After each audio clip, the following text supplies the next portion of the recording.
Okay, I am back here with my second book review. And today we are reviewing The Four Agreements by Miguel Ruiz. Fun fact, actually, the only two times I've recorded these, I was about to go out with my friends. So last time, I recorded on New Year's Eve, and now I'm going to a salsa party with my friends, so I'm looking forward to that. But before that, I'm gonna do a quick review of this excellent book right here. I cannot say enough praise about this book. This book I discovered a very special person to me first recommended this book to me. I didn't read it at the time, and then I actually saw it in a thrift store, and then my new friend who I made also recommended it to me. So I was like, okay, 3 signs. At this point, I have to read the book. So I finally read it, and I wish I'd read it sooner. It's incredible. Just the amount of knowledge that is compressed into, how many pages is this? Like 140 pages is crazy. This is the type of book I would recommend. I would say every single person in the world should read this book because it's very simple. It's very easy to understand. He uses simple language. None of the concepts are very complicated. It's just kind of objectively good. Like, I don't see how you could have a problem with the things he says here.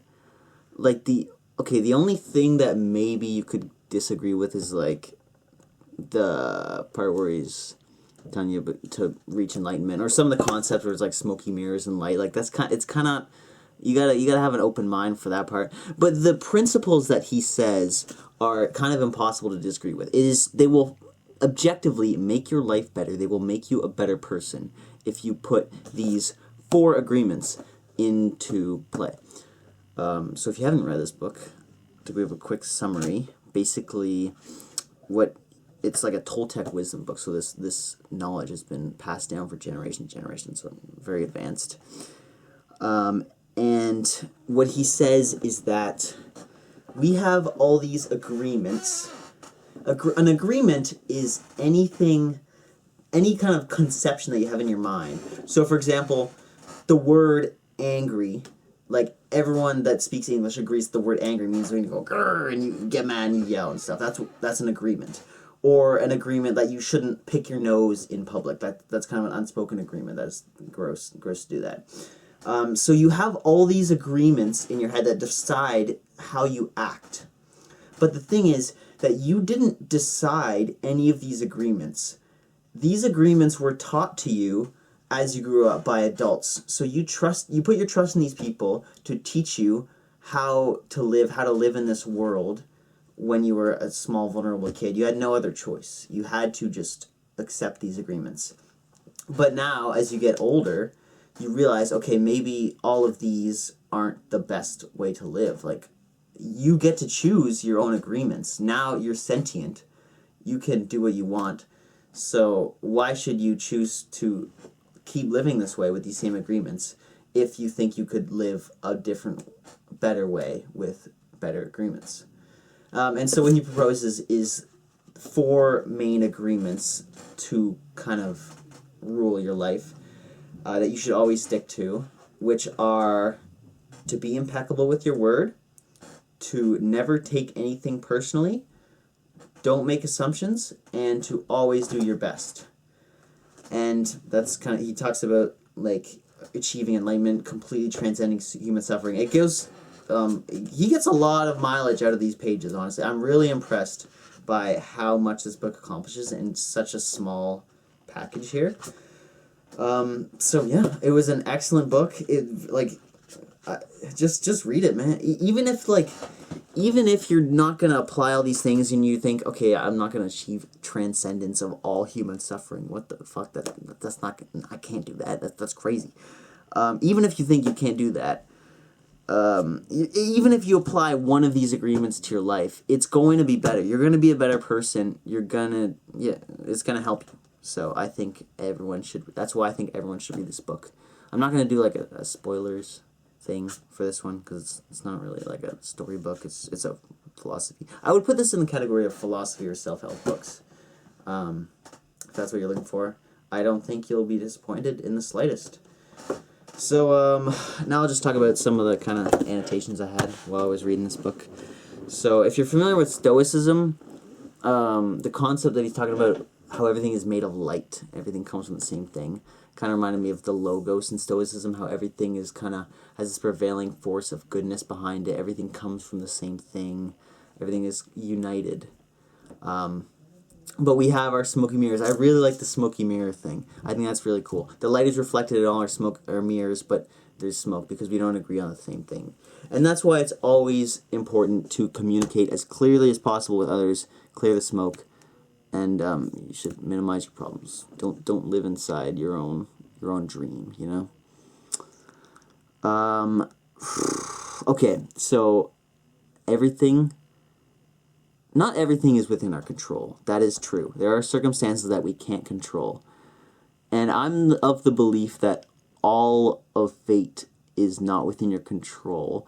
But I'm not going to get too into that you can't control anything else. But I think the things you can control in your life are your attention, what you give your attention to, how you interpret what you perceive, and your reaction, so what you do with that information. And I think we all need to be more conscientious, more aware of what we do with our attention, our interpretation, reaction, because it's the only things we can really control. And especially our reaction affects everyone around us and how they see us, and it's not a thing you can take back. Thoughts you can keep inside you, but actions you can't take back, of course. So we need to be very aware of what we spend our brain power on, what we pay attention to, how we interpret that. If we're like taking information from bad places, you know, you got to be aware of this, and how we react. Of course, you don't have to get mad over spilled milk. You know, you can just be like, whatever, it was milk. It was just milk. Yeah.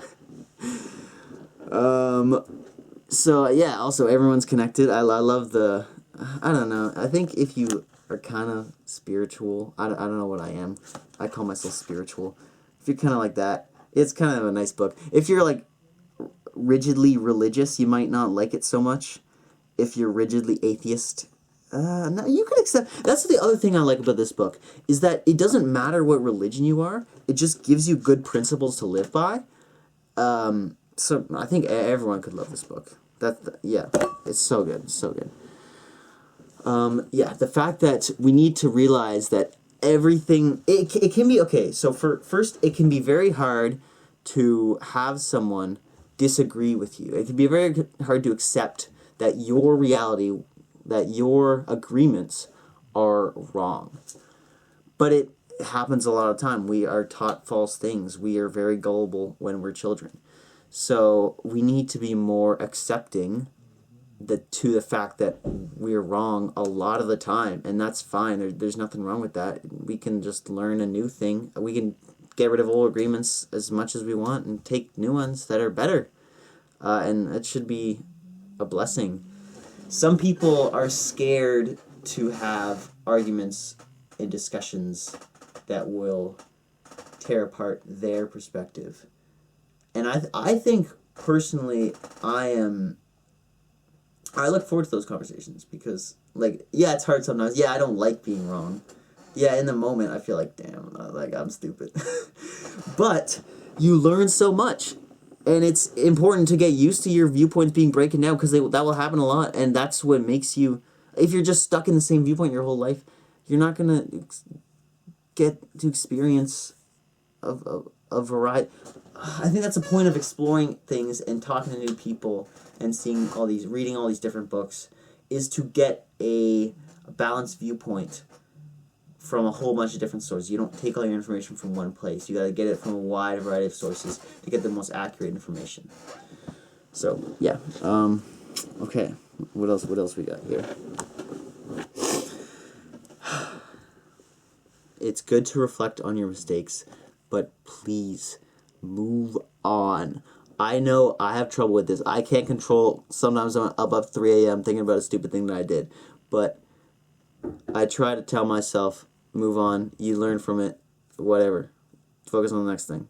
That's very important. Don't live in the past. Live in your present dream. It's all you have is your present. Don't live in the past. Like, learn from your mistakes. Don't live in the past.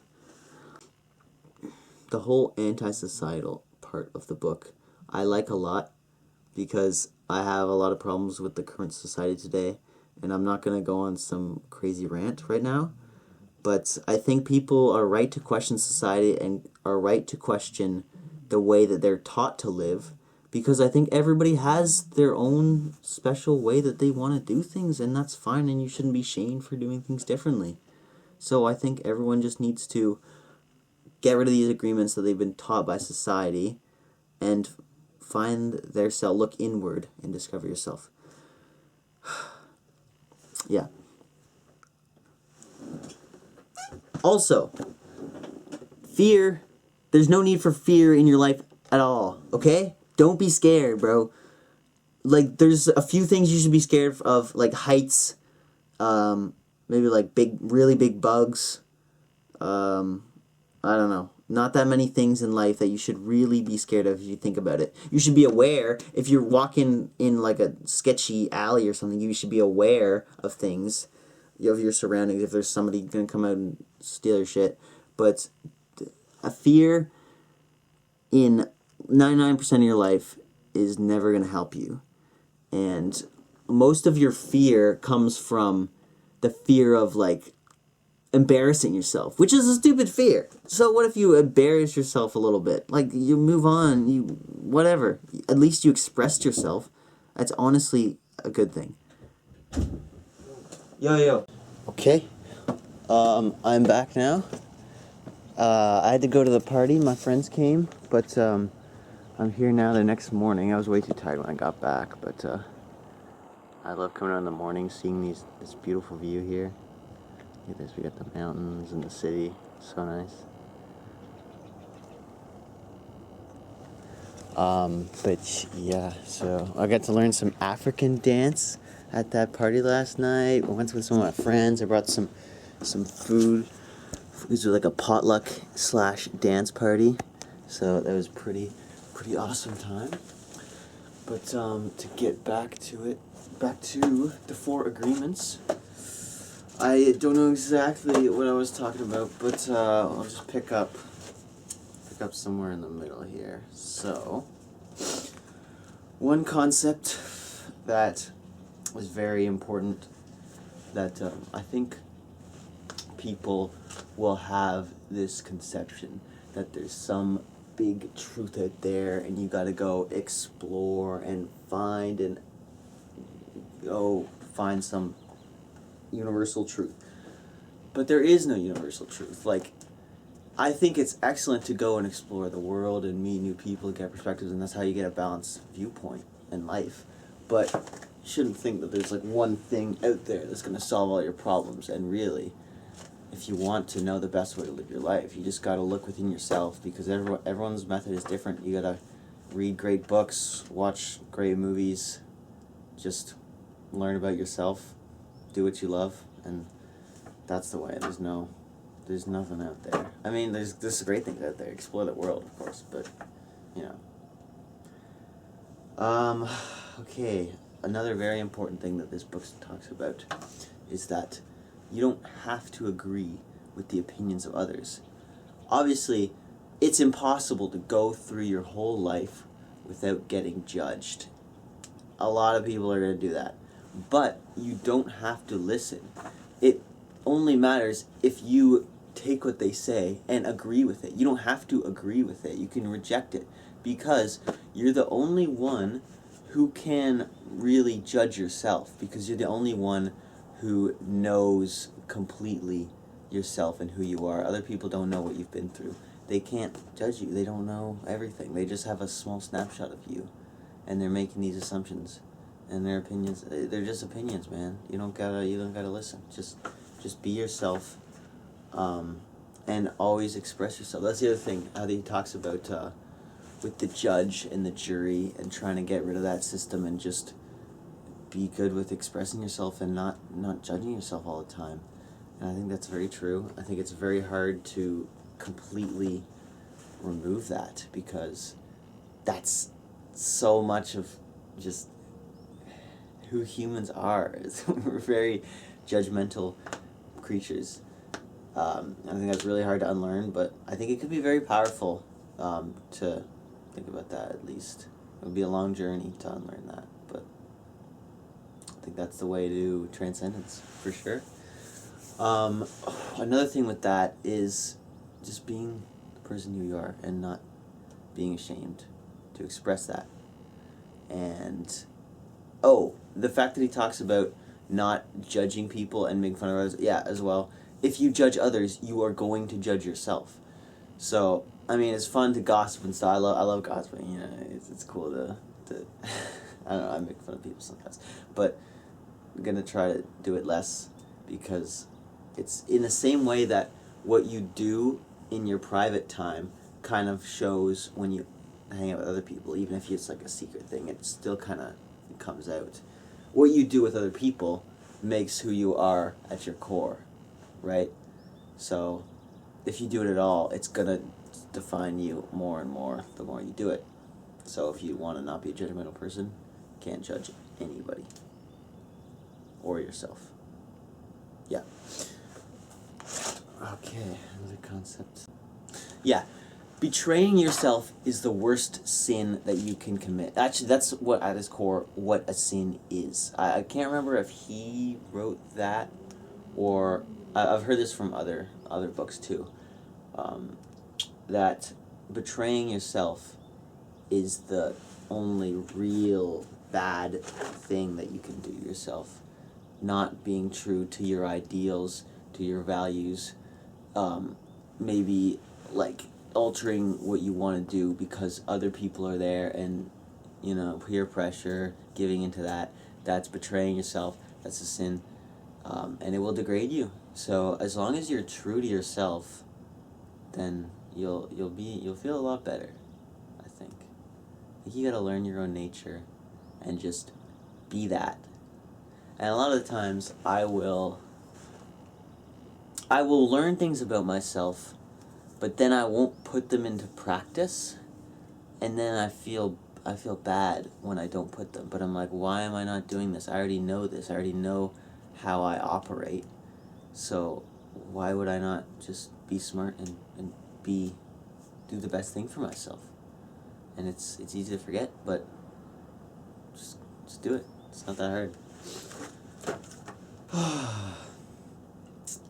The other concept of not making assumptions, really important one. Really, really important. I will sometimes, I don't know if other people do this, I will daydream too much and make up these fake scenarios about stuff that happened and conversations I have with people. And now I'm trying to be like, stop doing that, because then in your dream, you're imagining these things that didn't happen. And now you're seeing this person in a slightly different way, even if, like, you know to some degree that it's not real. But you can daydream to the point where you start to actually get mad at this person, and for no reason. So it's really dangerous daydreaming. So I'm trying to stop doing it. I really am. It's not good. The best way to clear the fog is to just communicate with people as clearly, as much as possible. If you have anything, don't be ashamed to ask for what you want, because people won't get mad at you for asking for something or clarifying something. If they do, that's their problem. If they do, that's just them. That doesn't affect you. You don't gotta let that affect you. That's them being strange people and messed up in the head. But just ask it, and then you will be on the same page as them. You will be clear. You won't have some fog between you. You gotta clear the fog. That's basically what I'm saying. And then what he said is, you gotta clear the fog as much as possible. Don't be afraid to ask things, because it's the only way you can really know what's going on in somebody else's dream. So yeah. Also, that nobody has obligations to do things for you unless you communicated that with them. And I think this can happen a lot with friendships and relationships, or with, especially if they're people from different cultural backgrounds that have learned different, like, niceties and just ways of living, ways of doing things. that you shouldn't expect anything from people unless you communicate with them and tell them you expect that, because you're putting false expectations on them that they didn't know they had the expectations, so it's completely unfair. But yeah, that's another good one. This book has so many lessons, man. It's actually crazy. Always try your best. The fourth agreement, I think. A lot of good things you can apply from this. So, do not push past your limits. To know your limits. To always try your best, because as long as you always tried your best, you're never gonna have regrets. You're never gonna look back at the situation and said, "Oh man, I wish I did this." Just do it. Try your best. If you can't do it, that's fine. You couldn't do it. Yeah, if you know your limits, if you succumb to your limits, then if you look back at the situation to say, "Oh, I wish I had done this, but no, I couldn't have done this." It's okay. It's okay to be tired. A big thing from the don't try your best agreement that I think is very relevant in today's society, where it's very pushing people to be hyper productive all the time and get so much work done. But in life, you gotta leave time for play. You gotta leave time to rest. You gotta leave time to do the things you love, because time is the only currency that you can't get back. You know, you can get money back. You can make money, but you can't get your time back. So you gotta spend your time wisely. I really love this one quote that he put in there, and that it's, "You are not here to sacrifice your life. You are here to live, to be happy, and to love. Do your best, and remember that nothing is worth sacrificing your life, love, and happiness for."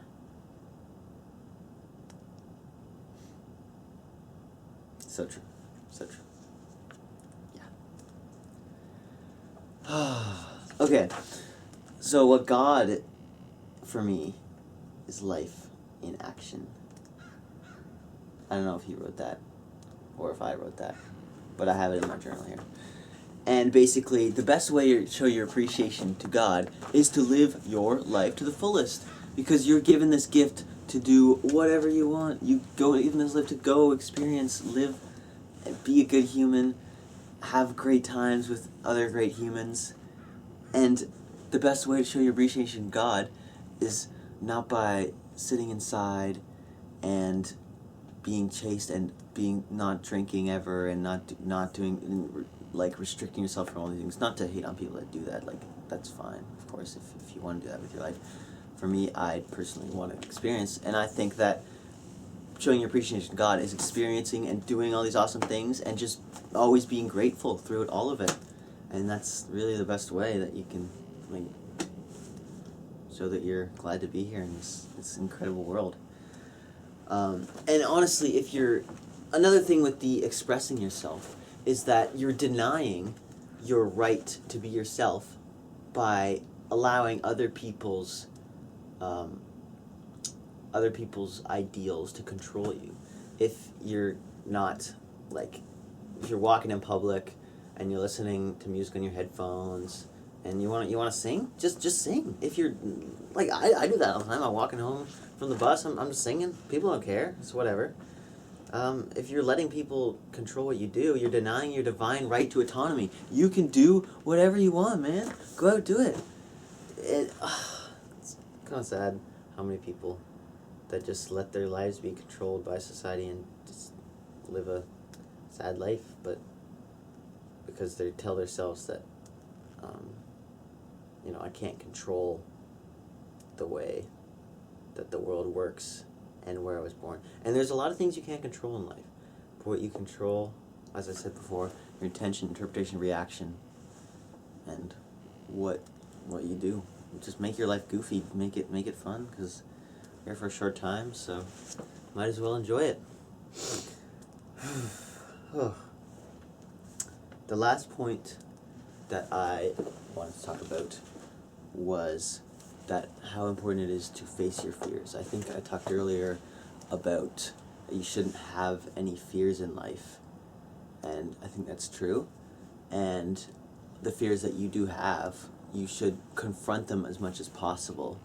And as he says in the book, when breaking your agreements will give you back this personal power. And I do think that's true. I really feel when I do something spontaneous, or I talk to a stranger, or I don't know, I cook something new and I put some random stuff and it tastes actually good, I'm surprised. When I face my, okay, that's not really a fear. But basically, when you face your fears, you feel energized after because you get this personal power back. It's really true. Go out there and do exciting things that you thought you couldn't do before, and you're going to feel way better. I feel when I succumb to my fears, when I let these social rules control me, I feel like lethargic and tired, and I feel like my head gets clogged up. But when I rebel against them, I feel like my mind is cleared and I've got this euphoric feeling, and it's great. It's really great. And I still let my fears control me a lot of the time, especially in social situations. But I don't know, I'm learning to do it less because it feels really great to just fully express yourself, and it's really liberating. And yeah, so I think that is all that I had that I want to talk about today. If you haven't read it, please, I would highly encourage you to do so. You will thank yourself. Do it for your future self, because it's an incredible book, and you will undoubtedly learn things from this book. It's a very short read. It's not going to take much of your time, man. Just read it 10 minutes before bed every night or something. That's what I do. And it's totally worth it. So, yeah, that's all for today. And I will leave you with this beautiful mountain view here.